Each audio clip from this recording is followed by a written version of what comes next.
بسم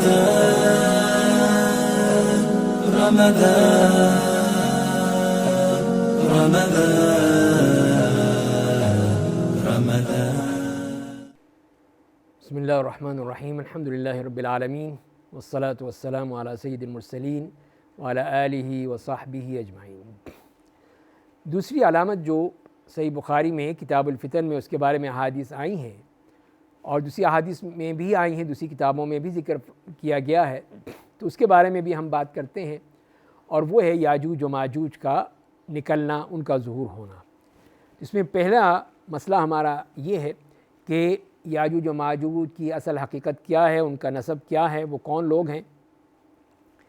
تو ان کا جو یہ نام ہے یاجوج و ماجوج، تو عجمی نام ہے، ظاہر ہے کہ عربی میں نہیں ہے، بعض لوگ کہتے ہیں کہ عربی میں ہے۔ یہ اجیج النار، آگ کے بھڑکانے سے، اس سے لیا گیا ہے۔ بہرحال جو بھی ہو، تو اصل مراد یہی ہے، جیسے کہ قرآن کریم نے ذکر کیا ہے وَتَرَكْنَا بَعْضَهُمْ يَوْمَئِذٍ يَمُوجُ فِي بَعْضٍ،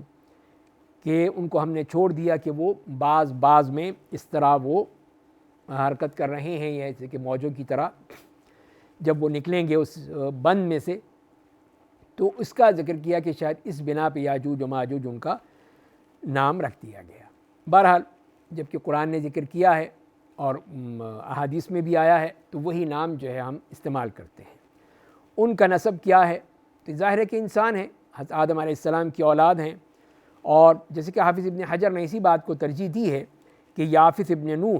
کی اولاد میں سے ہیں، اور ظاہر ہے کہ پھر وہ حضرت آدم اور حوا کی اولاد میں سے ہوئے۔ اور اس کی ہمیں ایک تائید ملتی ہے حضرت ابو سعید خدری رضی اللہ تعالیٰ عنہ کی حدیث میں کہ نبی کریم صلی اللہ علیہ وسلم نے فرمایا کہ قیامت کے دن اللہ تعالیٰ یہ کہیں گے یا آدم یقول لبیک ربنا وسعدیک، کہ اے آدم، تو وہ کہیں گے کہ حاضر ہوں اے میرے رب، لبیک، میں تو حاضر ہوں۔ تو پھر اس کو آواز کے ساتھ اللہ تعالیٰ آواز دیں گے، ان سے کہیں گے ان اللہ یأمرک ان تخرج من ذریتک بعثا الی النار، کہ اللہ تعالیٰ تمہیں حکم دیتے ہیں کہ اپنی ذریت میں سے، اپنی اولاد میں سے آگ کا حصہ، جہنم کا حصہ نکال دو۔ تو وہ پوچھتے ہیں کہ یا ربی وما بعث النار، کہ یہ جہنم کا حصہ کون سا ہے، جہنم میں کس کو ڈالنا ہے؟ تو پھر آپ نے فرمایا کہ من کل 1999، کہ ہر 1000 میں سے 999 999 یہ سب جہنم میں، 1000 میں سے۔ تو اور یہ کس دن ہوگا؟ اس دن جب کہ حاملہ اپنے حمل کو گرا دے گی، بچہ بھی بوڑھا ہو جائے گا۔ وَتَرَى النَّاسَ سُكَارَىٰ وَمَا هُمْ بِسُكَارَىٰ وَلَٰكِنَّ عَذَابَ اللَّهِ شَدِيدٌ، جیسے کہ سورہ حج میں فرمایا گیا، اور تم لوگوں کو دیکھو گے نشے کی حالت میں، اور وہ نشے میں نہیں ہیں، لیکن اللہ کا عذاب بہت سخت ہے۔ تو ظاہر ہے کہ یہ سن کر صحابہ کرام پہ بہت ہی گراں گزرا کہ یہ کیا ہو گیا، 1000 میں سے 999 سب جہنم میں، ایک شخص جنت میں، اس میں تو بچنا مشکل ہے۔ تو اب لوگ جو ہیں وہ ایک دم پریشان ہو گئے، گھبرا گئے۔ تو نبی کریم صلی اللہ علیہ وسلم نے پھر اس کی وضاحت فرمائی کہ من یأجوج و مأجوج 999 ومنکم واحد، کہ یہ 999 جو ہیں یہ سب یاجوج و ماجوج میں سے ہوں گے، ان میں سے ہوں گے، تم میں سے ایک ہوگا۔ تو ظاہر ہے کہ پھر ان کی کثرت ہے، وہ سارے جہنم میں جائیں گے۔ تو یہ جس میں ذکر آ گیا یاجوج و ماجوج کا بھی، اور ان کے بارے میں حدیث میں بھی ذکر موجود ہے۔ قرآن کریم میں دیکھتے ہیں کہ وہاں پہ کیا فرمایا گیا۔ تو اس میں جیسے کہ سورۃ الکہف کی آیت نمبر 93 سے 98 تک جو فرمایا گیا، اعوذ باللہ من الشیطان الرجیم حتی اذا بلغ بین السدین وجد من دونہما قوما لا یکادون یفقہون قولا، یہاں تک کہ جب وہ پہنچے، یعنی ذوالقرنین، دونوں بندوں کے درمیان، تو ان کے درمیان انہوں نے دیکھا ایسی قوم کو جو کوئی بات سمجھتے نہیں ہیں، کوئی بات سمجھنے کے قابل نہیں ہے۔ قالوا یا ذا القرنین ان یأجوج و مأجوج مفسدون فی الارض فهل نجعل لك خرجا على ان تجعل بیننا وبینہم سدا، تو انہوں نے یہ کہا اے ذا القرنین کہ یاجوج و ماجوج زمین میں بہت فساد پھیلانے والے ہیں، تو کیا یہ ہو سکتا ہے کہ ہم تمہیں پیسہ دے دیں اور تم ان کے درمیان ہمارے ان کے درمیان ایک بند باندھ دو، ایسا بند بنا دو تاکہ ہم اس سے محفوظ ہو جائیں۔ تو انہوں نے کہا قال ما مکنی فیہ ربی خیر فاعینونی بقوۃ اجعل بینکم وبینہم ردما۔ تو انہوں نے کہا جو اللہ تعالیٰ نے مجھے طاقت دی ہے اور خیر دی ہے، بہت کچھ ہے میرے پاس، مجھے تمہارے پیسے کی ضرورت نہیں ہے، مجھے تم صرف جو ہے لیبر دے دو، مزدور دے دو، لوگ دے دو، میں پھر کام کر دیتا ہوں، تو تاکہ میں تمہارے ان کے درمیان جو ہے وہ یہ بند بنا دوں۔ آتونی زبر الحدید حتی اذا ساوى بین الصدفین قال انفخوا، کہ مجھے تم پھر وہ لوہا، پگھلا ہوا لوہا مجھے دے دو، اور جہاں تک کہ جب دونوں چیزوں کے درمیان، دیواروں کے درمیان، تو انہوں نے ڈال دیا اس کو، تو کہا کہ اب اس میں تم پھونکو، یعنی اس میں اور آگ کرو، آگ بھڑکاؤ اس کے اندر۔ حتی اذا جعلہ نارا قال آتونی افرغ علیہ قطرا، اور اس کے بعد پھر انہوں نے اسی طرح وہ جب کیا، اس کو بالکل ہی تپا دیا، جل گیا، پوری آگ لگ گئی اس میں، اور وہ پگھلتا ہوا اس میں لوہا تھا، اور اس کے اوپر وہ تانبا ڈال دیا، تو یہ ایک مضبوط دیوار بن گئی۔ فما استطاعوا ان يظهروه وما استطاعوا له نقبا، تو اب نہ اس کے اوپر چڑھ سکتے تھے، نہ اس میں کوئی سوراخ کر سکتے تھے، نہ کسی قسم کا کوئی بھی نقب لگا سکتے تھے۔ تو فرمایا کہ قال هذا رحمۃ من ربی فاذا جاء وعد ربی جعلہ دکا وکان وعد ربی حقا۔ تو فرمایا کہ یہ میرے رب کی طرف سے رحمت ہے، اور جب میرے رب کا وعدہ آ جائے گا، جب وقت آ جائے گا، اس وقت پھر یہ اس کو توڑ پھوڑ دیں گے، پھر جو مرضی ہوگا، اور میرے رب کا وعدہ پکا ہے، سچا ہے، حق ہے۔ یہ تو سورہ کہف میں ہم یہ آیات سنتے ہیں کہ جس میں یاجوج و ماجوج کے بارے میں بتایا کہ ذوالقرنین نے وہ بند بنایا تھا، وہ بند بنایا تھا تاکہ اس کے ذریعے سے ان کا یہاں پہ داخلہ بند ہو جائے۔ دوسری جو آیات ہیں سورہ انبیاء میں، آیت نمبر 96 اور 97 میں، جو فرمایا کہ حتی اذا فتحت یاجوج و ماجوج وہم من کل حدب ینسلون، کہ یہاں تک کہ جب یاجوج و ماجوج کھول دیے گئے اور وہ ہر اونچی جگہ سے تیزی سے ابلتے چلے آ رہے ہیں۔ واقترب الوعد الحق، اور جو اللہ تعالیٰ کا پکا وعدہ ہے وہ قریب آ چکا۔ فَإِذَا هِيَ شَاخِصَةٌ أَبْصَارُ الَّذِينَ كَفَرُوا يَا وَيْلَنَا قَدْ كُنَّا فِي غَفْلَةٍ مِّنْ هَذَا بَلْ كُنَّا ظَالِمِينَ، اور پھر وہ اس طرح وہ اپنی نظریں جھکائے ہوئے، جن لوگوں نے کفر کیا تھا، وہ یہ کہیں گے کہ ہائے ہماری مصیبت کہ ہم تو اس سے بالکل ہی غفلت میں تھے، کبھی سوچا ہی نہیں تھا اس کے بارے میں، جبکہ بلکہ ہم تو ظالم تھے، ہم نے ظلم کیا تھا۔ تو اس سے معلوم یہ ان دونوں آیتوں سے کہ یہ دونوں آیتیں اس بات کی دلیل ہیں کہ قیامت سے پہلے یہ بھی علامت ظاہر ہوگی جس میں یاجوج و ماجوج جو ہیں وہ نکل آئیں گے، جیسے کہ ہم حدیث میں بھی پڑھیں گے۔ تو یہ اس بات کی دلیل ہے کہ اس طرح یاجوج و ماجوج کا بھی ظہور ہوگا، یہ اللہ کے حکم سے ہوگا، کب ہوں گے۔ اب آئیے احادیث میں دیکھتے ہیں کہ احادیث میں نبی کریم صلی اللہ علیہ وسلم نے اس کے بارے میں کیا فرمایا ہے۔ تو اس میں حدیث آتی ہے جو کہ صحیح بخاری کی حدیث ہے اور صحیح مسلم میں بھی آئی ہے کہ ام حبیبہ بنت ابی سفیان رضی اللہ تعالیٰ عنہ روایت کرتی ہیں زینب بنت جحش رضی اللہ تعالیٰ عنہ سے کہ ایک دن رسول اللہ صلی اللہ علیہ وسلم بہت ہی گھبرائے ہوئے داخل ہوئے، اور آپ کہہ رہے تھے کہ لا الہ الا اللہ ویل للعرب من شر قد اقترب، لا الہ الا اللہ، یعنی اس طرح ایک پریشانی کے عالم میں کہ عربوں کے لیے شر کی تباہی ہے، شر آ رہا ہے، قریب ہے، قریب آ چکا ہے، ان کی بہت بڑی تباہی ہے۔ فتح اليوم من ردم یاجوج و ماجوج مثل هذه، کہ آج یاجوج و ماجوج کے بند میں اتنا سوراخ ہو چکا ہے۔ اور پھر آپ نے اسی طرح اپنی جو انگوٹھے اور انگلی کو رکھ کے یہ بتایا۔ تو زینب بنت جحش رضی اللہ تعالیٰ عنہ فرماتی ہیں کہ میں نے کہا کہ یا رسول اللہ انہلک وفینا الصالحون، کہ ہم میں جبکہ نیک لوگ موجود ہیں اس کے باوجود ہم برباد ہو جائیں گے، تباہ ہو جائیں گے، مارے جائیں گے؟ تو آپ نے فرمایا کہ ہاں، نعم اذا کثر الخبث، جب خباثت بڑھ جائے گی تو پھر یہی ہوگا، اللہ تعالیٰ کی طرف سے پھر یہ ہلاکت کا دروازہ کھل جائے گا۔ تو یہاں پر جو حدیث سے معلوم ہوا کہ اس زمانے میں اتنا سوراخ اس میں ہو گیا تھا، یہ اس بات کی علامت ہے جو کہ نبی کریم صلی اللہ علیہ وسلم فرما رہے ہیں۔ اور اس کے بعد جو حدیث ہم نے نواس بن سمعان رضی اللہ تعالیٰ عنہ کی حدیث پڑھی تھی کہ یہ جب نکلیں گے اس وقت ظاہر ہوں گے جب کہ عیسیٰ ابن مریم علیہ السلام آ چکے ہوں گے، اور اس کے بارے میں ابھی ہم پچھلے اپنے حلقے میں بات کر چکے ہیں، درس میں بات کر چکے ہیں۔ یہ حدیث جو کہ صحیح مسلم کی روایت ہے کہ کس طرح وہ ہر جگہ سے نکلیں گے، بحیرہ طبریہ کا پانی پی جائیں گے، اور پھر عیسیٰ علیہ السلام جو کہ محصور ہوں گے اس جگہ پہ جبل طور پر، اللہ سے دعا کریں گے، اللہ تعالیٰ پھر ان کے گردنوں میں، ان یاجوج و ماجوج کی گردنوں میں کیڑا پیدا کریں گے جو کہ اونٹوں کی گردنوں میں پیدا ہوتا ہے، جس کے ذریعے سے سب وہ مر جائیں گے، اور لیکن ان کی جو سب وہ غلاظتیں ہیں اتنا پڑی ہوں گی کہ وہ آئیں گے بھی تو چلنا مشکل ہے۔ تو اللہ تعالیٰ سے دعا کریں گے کہ اللہ ہمارے لیے مشکل آسان کر دے، ان کا یہاں سے صفایا کر۔ تو اللہ تعالیٰ پھر وہ تیز بارش بھیجیں گے جس سے وہ ساری گندگی جو ہے وہ وہاں سے بہہ جائے گی، ختم ہو جائے گی، اور اس کے بعد پھر وہ وہاں سے نکلیں گے، چلیں گے، جیسے کہ پچھلی درس میں بات ہو چکی ہے۔ اور اسی طرح ایک اور حدیث آتی ہے حضرت عبداللہ ابن مسعود رضی اللہ تعالیٰ عنہ کی کہ جب نبی کریم صلی اللہ علیہ وسلم جس رات اسراء پر گئے تھے، اسراء اور معراج پر، تو وہاں پہ ابراہیم، موسیٰ اور عیسیٰ علیہ السلام سے ملاقات ہوئی، اور پھر صحابہ کرام اسی حوالے سے ہی پھر قیامت کے بارے میں بات کرنے لگے،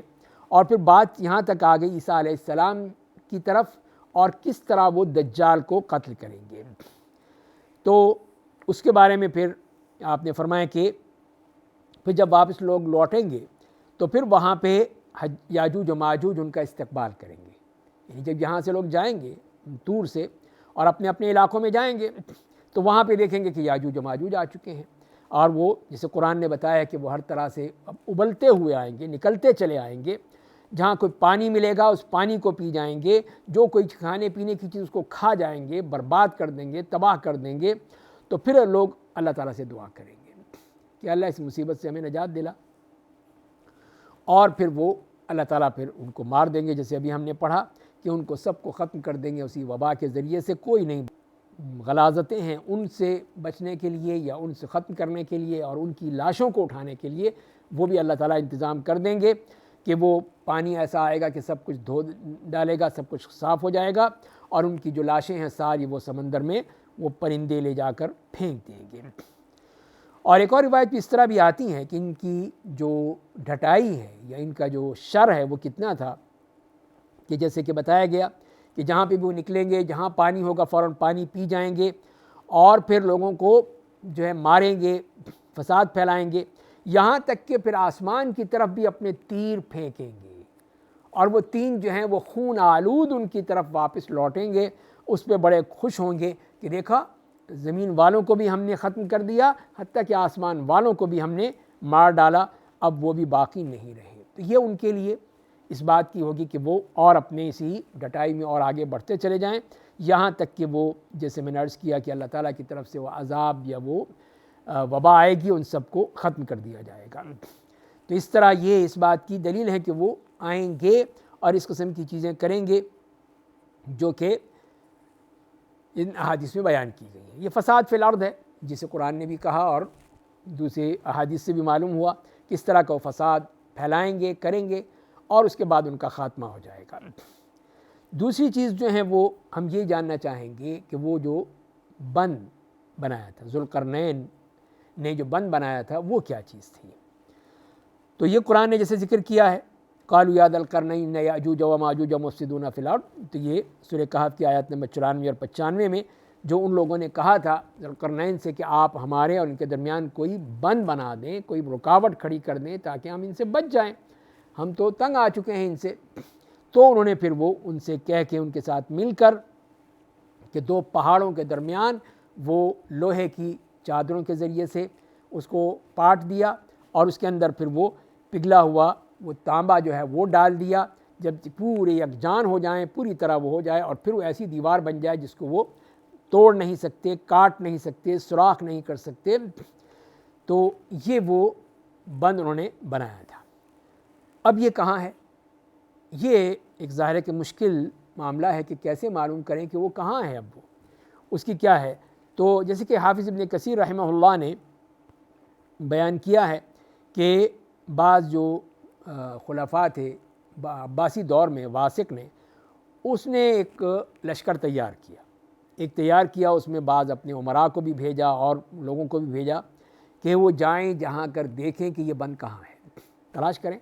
نکلیں جا کر۔ معلوم کریں۔ تو وہ اس طرح چلتے چلتے چلتے ایک جگہ سے دوسری جگہ تلاش کرتے کرتے ایک جگہ ایسے پہنچے کہ وہاں پہ انہوں نے دیکھا واقعی پہاڑوں کے درمیان ایک لوہے کی دیوار ہے، اونچی دیوار ہے، اور اس کے اندر وہی پگھلا ہوا تانبا ڈال کے اس کو مضبوط بنایا گیا ہے۔ اور کہتے ہیں کہ انہوں نے پھر ایک بہت بڑا دروازہ دیکھا جس کے اوپر بڑے بڑے قفل لگے ہوئے ہیں، تالے لگے ہوئے ہیں، اور اس کے ساتھ ساتھ جو دیکھا کہ ہم نے وہیں پر بھی بہت سی جو وہ اینٹیں ہیں، پتھر ہیں اور وہ چیزیں جو ہیں سب پڑی ہوئی ہیں، اور بہت ہی اونچی اونچی دیواریں ہیں جس میں چڑھنا اترنا مشکل ہے۔ اور پھر وہ ظاہر ہے کہ چڑھنا مشکل تھا، اس کے اوپر جا ہی نہیں سکتے تھے کہ آگے دیکھیں کیا ہے۔ تو وہ وہاں سے پھر واپس آ گئے، اور یہی بتاتے ہیں کہ وہ 2 سال تک وہاں سے دور رہے تھے اپنے اصل علاقے سے، اپنی مملکت سے، اور اس دوران انہوں نے جو کچھ بھی دیکھا وہ آ کر بتا دیا۔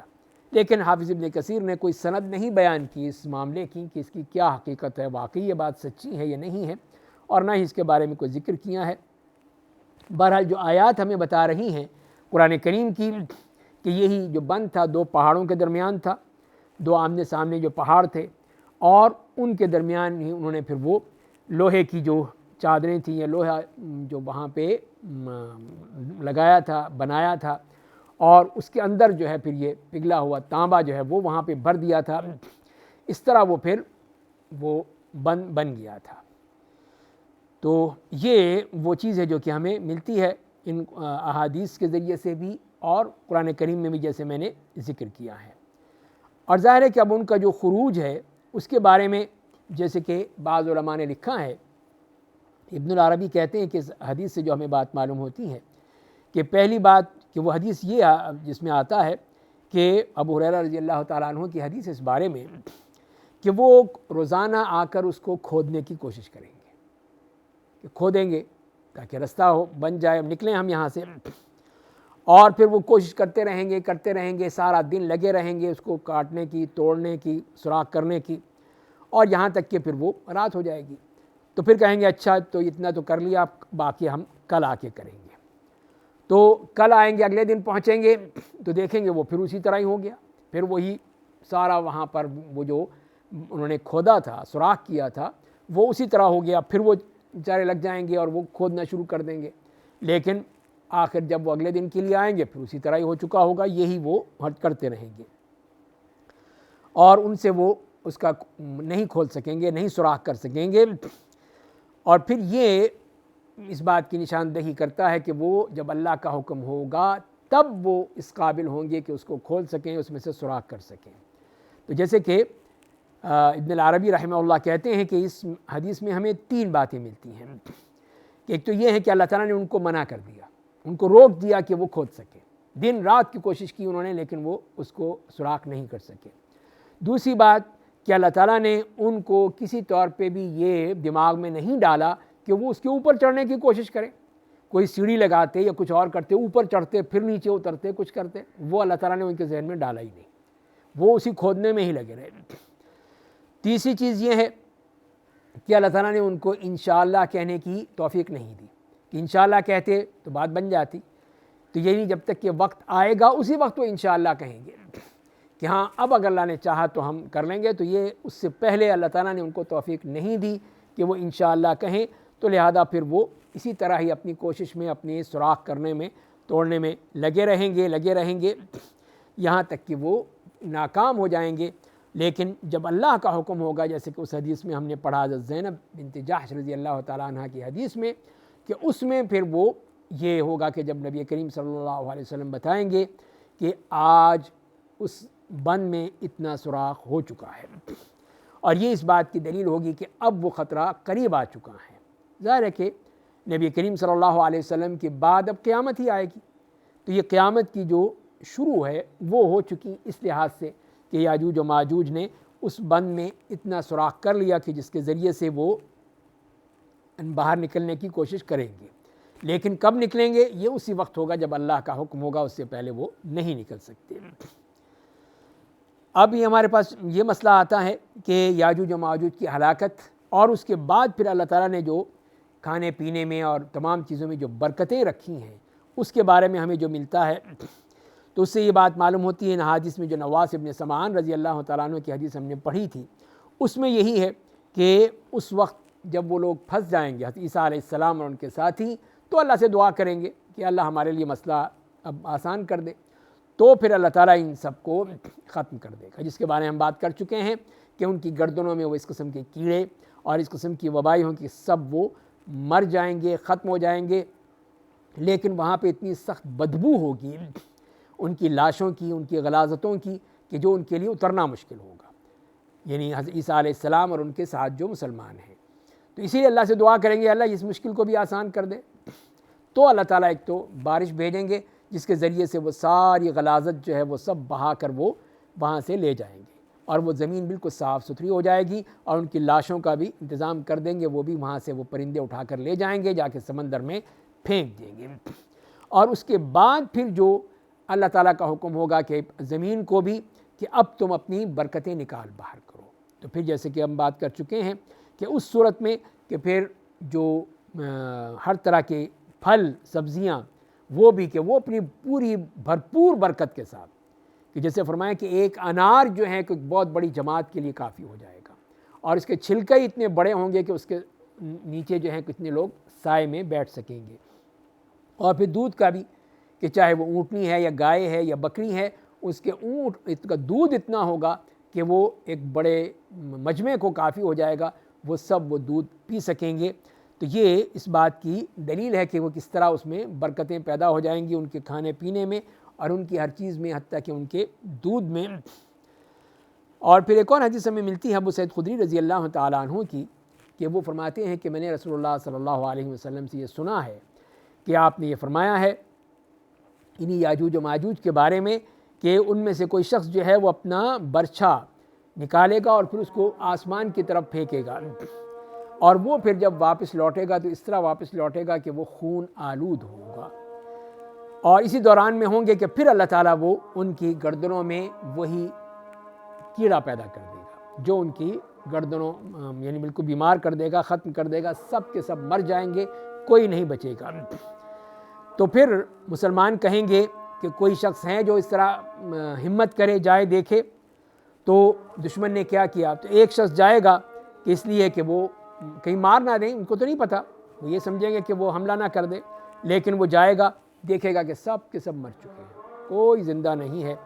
اور پھر وہ کہے گا کہ اے مسلمانوں آؤ، بشارت ہو، آ جاؤ،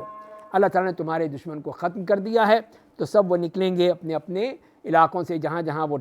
ٹھہرے ہوئے تھے، اور نکل کے پھر وہ اللہ تعالیٰ کا شکر ادا کریں گے کہ اللہ تعالیٰ نے ان کو اس مصیبت سے نجات دلا دی۔ تو یہ وہ فتنہ ہے یا یہ وہ علامت ہے قیامت کی علامتوں میں سے یاجوج و ماجوج کا ظہور، جو اپنے وقت پر ہوگا۔ اللہ تعالیٰ ہمیں اس سے محفوظ رکھے اور اپنے ایمان کی سلامتی کی توفیق عطا فرمائے۔ وآخر دعوانا ان الحمد للہ رب العالمین۔